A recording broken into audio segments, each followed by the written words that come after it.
Personal na nakipagpulong si Department of Migrant Workers o DMW Secretary Hans Leo Kakdak sa mga lider at miyembro ng Progressive Labor Union of Domestic Workers sa Hong Kong upang talakayin ng mga programa at serbisyong laan para sa kapakanan ng mga overseas Filipino worker o OFW. Si Cherry Light magbabalita.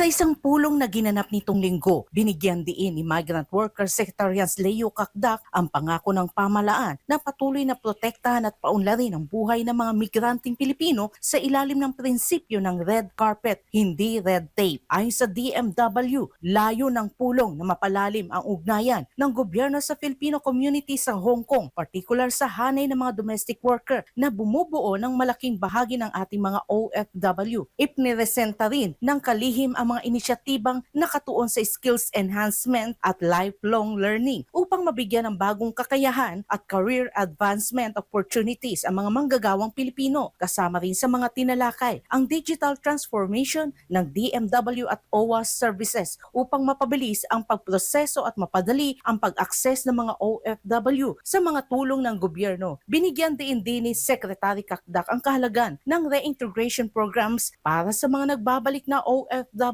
na layong matulungan silang muling makapagsimula sa sariling komunidad sa pamamagitan ng kabuhayan at suporta sa negosyo. Mainit namang tinanggap ng mga miyembro ng Union ang pagbisita ng kalihim at nagpahayag ng pasasalamat sa patuloy na ugnayan at mabilis na pagtugon ng DMW sa kanilang mga hinaing. Ang dialogong ito ayon sa DMW ay patunay ng pangako ng administrasyon na gawing sentro ng serbisyo publiko ang bawat manggagawang Pilipino sa ibang bansa. Isang hakbang tungo sa mas inklusibo, episyente at makataong pangangalaga sa mga modern day heroes ng bansa.